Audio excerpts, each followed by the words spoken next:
So dear students, welcome back to my channel Physics SPC CBSE sample paper 24-25 का question number 14। ये चार choice आप पढ़ लीजिए यहाँ से, फिर वापस आके पढ़ते हैं हम उनको। A, in hydrogen atom there is only one electron but it emission spectrum shows many lines. R भी पढ़ लेते हैं। In a given sample of hydrogen there are many atoms each containing one electron, hence many electron in different atom may be different orbits, so many transition from higher to lower orbits are possible। बहुत ही अच्छा question है, ये समझते हैं को अच्छी तरीके से डिटेल में समझाऊंगा, जरा समझो।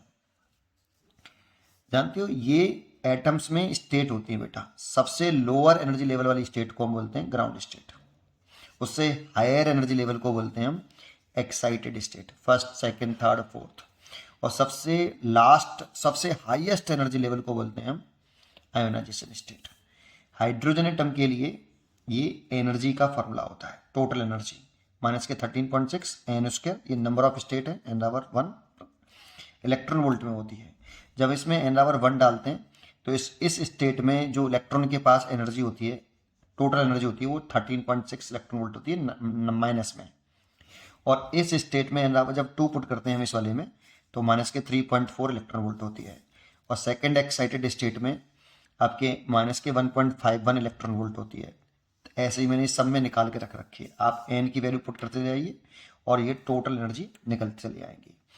फिर मैंने जानते हो ये क्या निकाल रखा है, ये इन दोनों फर्स्ट एक्साइटेड स्टेट और ग्राउंड स्टेट के बीच में एनर्जी डिफरेंस निकाल रखा है। 3.4 इलेक्ट्रॉन वोल्ट में से आप 13.6 सब्ट्रैक्ट करिए तो इनके बीच में जो एनर्जी डिफरेंस है वो 10.2 इलेक्ट्रॉन वोल्ट का है। इनके बिटवीन 12.09 इलेक्ट्रॉन वोल्ट का है। और इसके बीच में ये वाला जो डिफरेंस है वो 12.75 इलेक्ट्रॉन वोल्ट का है। और ये डिफरेंस जो है 13.06 इलेक्ट्रॉन वोल्ट का है। ऐसे इनमें निकाल रखा है मैंने, है ना।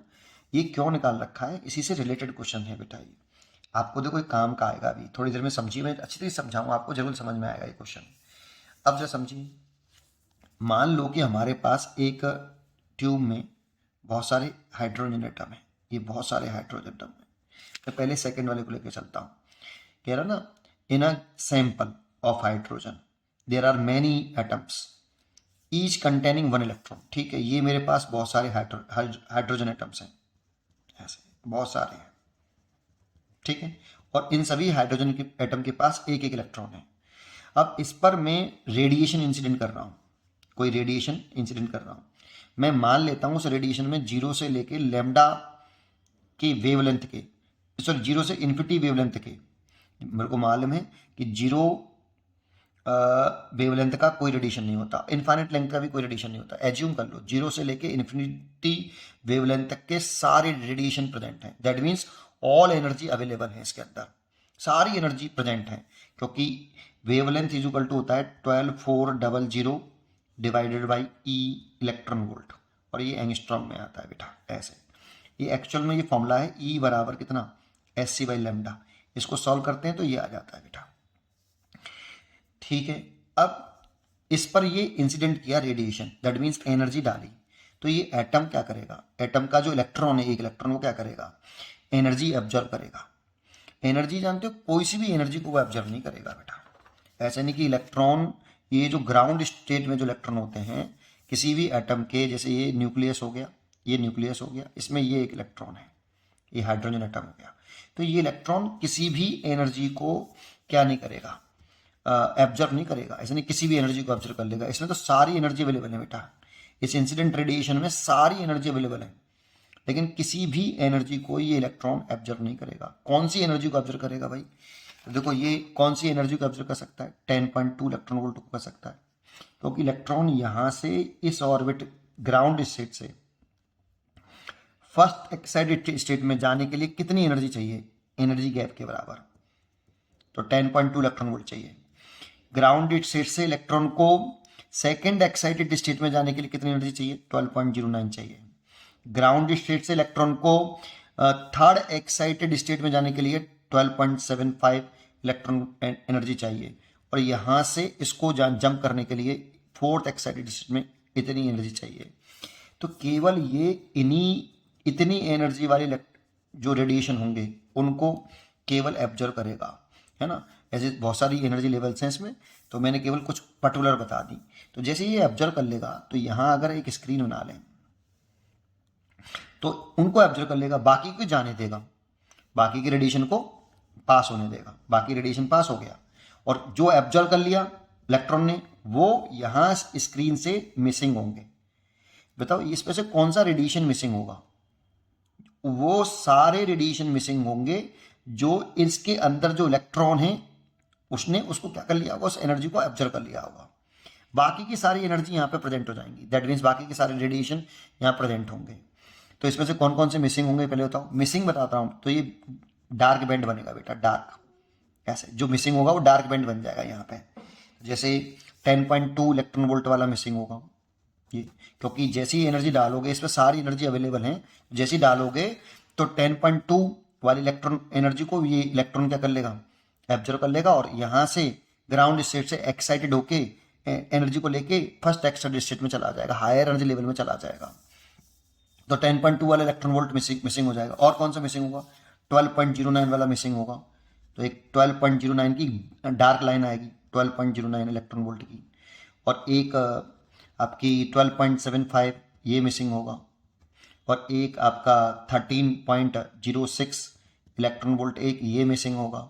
ऐसे ही बहुत सारे मिसिंग होंगे जिनको ये एब्जॉर्व करेगा, सभी एनर्जी को एब्जॉर्व नहीं करते, जिससे वो किसी ग्राउंड स्टेट से किसी हायर एनर्जी लेवल में जा सके, उतनी ही एनर्जी को वो एब्जॉर्व करते हैं, सभी एनर्जी को एब्जॉर्व नहीं करते हैं, पहली बात। तो इसको हम एब्जॉर्प्शन स्पेक्ट्रम बोलते हैं बेटा, इसको तो बोलेंगे एब्जॉर्प्शन स्पेक्ट्रम। इसमें बाकी की सारी लाइन चमकीली चमकीली दिखाई देगी, केवल ये इतने जो 10.2 इलेक्ट्रॉन वोल्ट एनर्जी वाला रेडिएशन, इसकी कुछ पर्टिकुलर वेवलेंथ होगी बेटा। हर एक एनर्जी की एक पर्टिकुलर वेवलेंथ होती है, इस एनर्जी की एक पर्टिकुलर, हर एक रेडिएशन की एक वेवलेंथ होगी, तो कुछ पर्टिकुलर वेवलेंथ के रेडिएशन मिसिंग होंगे ये वाले। इसके करस्पॉन्डिंग जैसे इलेक्ट्रॉन वोल्ट 10.2 इलेक्ट्रॉन वोल्ट रख दो, यहाँ पे वेवलेंथ निकाल लो, 12.09 रख दो, वेवलेंथ निकाल लो, तो ये वाले रेडिएशन यहाँ से मिसिंग होंगे, बाकी की सारी रेडिएशन प्राप्त होंगे। तो बाकी की ग्राउंड चमकीला होगा, केवल ये ब्लैक कैसे आएंगी, डार्क लाइन आएंगी, तो इसे बोलेंगे एब्जॉर्प्शन स्पेक्ट्रम। ठीक है, अब आगे हम बात करें तो जो इसने इन इलेक्ट्रॉनों ने जैसे इस एनर्जी को एब्जॉर्व कर लिया, तो उस एनर्जी को एब्जॉर्व करके वो इलेक्ट्रॉन क्या करेगा, तो वो इलेक्ट्रॉन क्या करेगा, जैसे इस एनर्जी को एब्जॉर्व किया है, जैसे कौन सी को किया बताया मैंने, 12.75 पर एग्जांपल देके समझा रहा हूँ, 12.75। तो देखिए इस वाले इलेक्ट्रॉन ने इस एनर्जी को एब्जॉर्व करा, तो इलेक्ट्रॉन जंप करके कहाँ पहुंच गया बेटा, थर्ड एक्साइटेड स्टेट में, दैट मीन्स n⁻⁴ में पहुंच गया। तो जब वो 4 में पहुंच जाएगा तो सोचो, अगर वो 4 में पहुंच गया, n⁻⁴, n⁻⁴, n⁻³ और n⁻⁴, यहाँ से इलेक्ट्रॉन जंप करके यहाँ पे पहुंच गया इस एनर्जी को लेके 12.75 को लेके। अब यहाँ से वो ज़्यादा देर तक इस ऑर्बिट में नहीं रह सकता बेटा, इस हायर एनर्जी में वो इलेक्ट्रॉन ज़्यादा देर तक नहीं रह सकता, फिर वो वापस लोअर एनर्जी लेवल में बैक करता है। और जब कोई इलेक्ट्रॉन हायर एनर्जी लेवल से लोअर एनर्जी में जंप करता है तो एनर्जी रेडिएट करता है in the form of electromagnetic wave. Electromagnetic wave के फॉर्म में करेगा तो उसकी कुछ ना कुछ वेवलेंथ होगी भैया, है ना। तो जब कोई इलेक्ट्रॉन किसी हायर एनर्जी लेवल से लोअर एनर्जी लेवल में जंप करता है तो एनर्जी रेडिएट करेगा in the form of electromagnetic wave, तो उसकी कुछ ना कुछ वेवलेंथ होगी। ठीक है सर। अब ये तो इलेक्ट्रॉन को इससे इस वाली ऑर्बिट में आने के लिए, ग्राउंड स्टेट में आने के लिए वापस इसी स्टेट में आना है, ग्राउंड में, लेकिन यहाँ से यहाँ तक आने में उसके पास कई पॉसिबिलिटीज हैं कि वो ऐसा हो सकता है कि पहले इससे इसमें आए, पहली पॉसिबिलिटी बता रहा हूँ, देखो फर्स्ट पॉसिबिलिटी, फिर पहले इससे इसमें जंप करे, फिर इससे इसमें जंप करे, फिर इससे इसमें जंप करे, ये हो सकता है एक पॉसिबिलिटीज। दूसरी पॉसिबिलिटीज हो सकती है कि वो पहले यहाँ से यहाँ जंप करे, फिर वो यहाँ से यहाँ जंप करे। तीसरी पॉसिबिलिटीज क्या हो सकती है, तीसरी पॉसिबिलिटी पहले वो यहाँ जंप करे और फिर सीधा जंप कर जाए, ये तीसरी पॉसिबिलिटी। चौथी पॉसिबिलिटीज क्या हो सकती है कि वो सीधा जंप कर जाए। तो कई पॉसिबिलिटीज हो सकती हैं। तो जब बेटा वो यहाँ से यहाँ जंप करेगा तो देखो फोर्थ से थर्ड में कर रहा है, कहाँ है फोर्थ, ये रहा, n⁻⁴ से कर रहा है, तो देखो फोर्थ से थर्ड में करेगा तो इतनी एनर्जी रेडिएट करेगा, और इतनी एनर्जी के करस्पॉन्डिंग कुछ ना कुछ वेवलेंथ आएगी बेटा, है ना। और जब वो अगर इससे इसमें किया, फिर इससे इसमें किया, फिर इससे इसमें किया, तो एक ही इलेक्ट्रॉन की बात करी हमने। देखो एक इलेक्ट्रॉन 12.75, लेकिन उसके ऊपर से नीचे कूदने की कई पॉसिबिलिटीज हैं, कई पॉसिबिलिटीज हैं। ऐसे ये तो केवल एक इलेक्ट्रॉन की चर्चा हुई, इसमें सबकी बात करें तो ये बताओ इसमें इसमें कौन से रेडिएशन अवेलेबल होंगे? जो इसमें मिसिंग है वो होंगे कि नहीं होंगे? इसमें होंगे। बच्चे कहते हैं सर जो इसमें मिसिंग है वो इसमें कहाँ से आया? देखो ये 10.2, ये 12.075 वाला, ये पहली से यहाँ कूदेगा तो डिफरेंस कितने का बेटा? इसमें सीधा कूद जाए इसमें तो डिफरेंस कितना है? सॉरी इसका, इसमें देखो 12.75 का डिफरेंस है ना, इतनी एनर्जी का डिफरेंस है। तो ये भी तो अवेलेबल हो जाएगा इस स्पेक्ट्रम में, इमिशन स्पेक्ट्रम में वो एनर्जी रेडिएशन भी होगा जो इसमें प्रेजेंट है, इसमें मिसिंग है। और इसके अलावा भी जो इसमें मिसिंग है, इसके अलावा भी रेडिएशन होंगे कि नहीं? होंगे, क्योंकि यहाँ से जब यहाँ कूद रहा होगा, यहाँ से यहाँ कूद रहा होगा, ये जब कूद रहा होगा, देखो ये से यहाँ कूदा तो 2.55 इलेक्ट्रॉन वोल्ट वाला, जो कि उसमें तो मिसिंग नहीं था, है ना। तो इसमें इसके अलावा भी रेडिएशन लाइंस होंगी। उम्मीद करता हूं कि आपको ये जरूर समझ में आया होगा। तो अब पढ़ के देखिए इस लाइन को, शायद समझ में आ जाए आपको। तो एक कह रहा है कि in hydrogen atom there is only one electron but emission spectrum shows many lines. तो भाई एक ही इलेक्ट्रॉन के बारे में चर्चा करी मैंने, किसकी?